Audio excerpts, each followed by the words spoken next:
الطفولة صفحة بيضاء، وحياة صفاء، ثغر باسم، وقلب نقي، وروح براءة.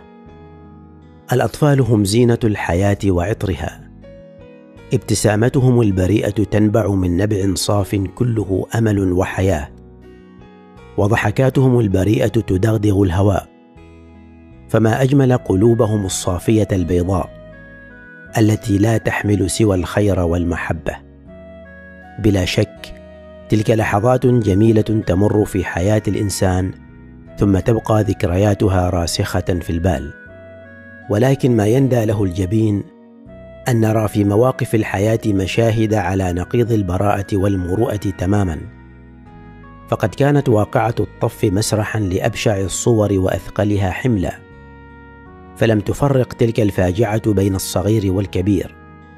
لقد كانت ساحة اختبار لم تخل من مصائب عجيبة وغليظة على أهل البيت عليهم السلام. في هذه الساحة الغليظة ارتكب معسكر الكفر المجرم أبشع الجرائم وأقساها للقلب. فمن مصائب يوم عاشوراء جريمة ذبح الأطفال والفتيان، وتقطيع أوصالهم على مرأى من أمهاتهم، ناهيك عن أن بشاعة القتل بطبيعتها ترعب الكبار والأطفال.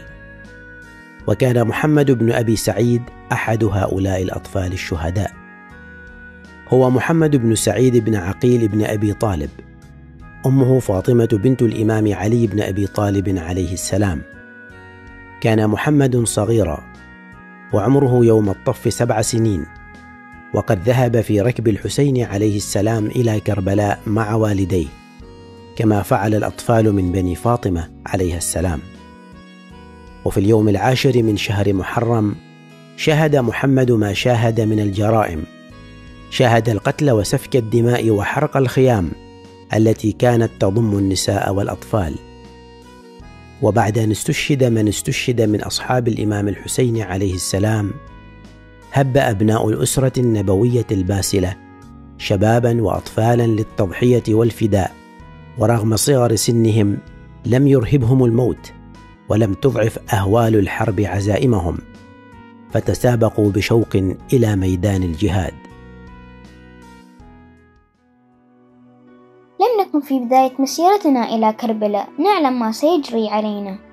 كان سفرا غيره من الأسفار، لكن توالت علينا المصائب الواحدة تلو الأخرى، وكان آخرها مصرع سيدي ومولاي الإمام الحسين عليه السلام.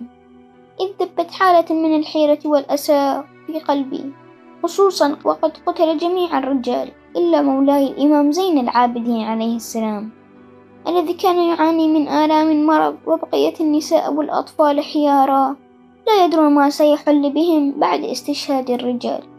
حينها أمر ابن سعد لعنه الله بالهجوم على الخيام وإحراقها بمن فيها. عندئذ دب الخوف فينا، فالتجأت إلى أمي، وكنت مهتما بالقبض على يدها بقوة. فيه باتت ملاذي الوحيد، ولم تعد تدور في فكري سوى صور النار وهي تحيط بنا. وكنت ألتفت حولي يمينا وشمالا كي أهرب من النيران حين تقترب مني. وكنا نفر من خيمة إلى خيمة تفاديا للنار الملتهبة، وحين التهمت النار جميع الخيام هربنا إلى الصحراء، وكنا جميعا نصرخ صراخا عاليا ليطرق أبواب السماء. وفي وسط ذلك كله إذا بصولة الخيل وغبارها قد أفلتتني من يد أمي، فوجدت نفسي وحيدا أقف وسط ساحة المعركة مدهوشا، لا أعرف ماذا أصنع وإلى أين أذهب بين الغبار والدخان وحوافر خيول أعداء آل محمد. غمضت عيني من الألم والوحدة، ولا زال في قلبي أمل أن تمسك بي كف أمي من جديد وتأخذني إليها، ولكن كان السيف أسرع منها في الوصول إلي. فالذي جرى على محمد بن أبي سعيد تذكره الروايات. لما صرع الحسين خرج غلام من آل الحسين عليه إزار وقميص، وبيده عمود من تلك الأبنية أي الخيام، وهو مذعور يلتفت يمينا وشمالا. فأقبل رجل يركض، حتى إذا دنا منه مال عن فرسه وعلاه بالسيف فقتله. نعم، فبينما كان محمد بن أبي سعيد ينظر يمينا وشمالا جاءه لعين وضربه بسيفه. وقد ورد في الزيارة الشريفة التي يزور بها الإمام المهدي عجل الله تعالى فرجه شهداء كربلاء يوم عاشوراء: السلام على محمد بن أبي سعيد ابن عقيل، ولعن الله قاتله لقيط بن ياسر الجهني.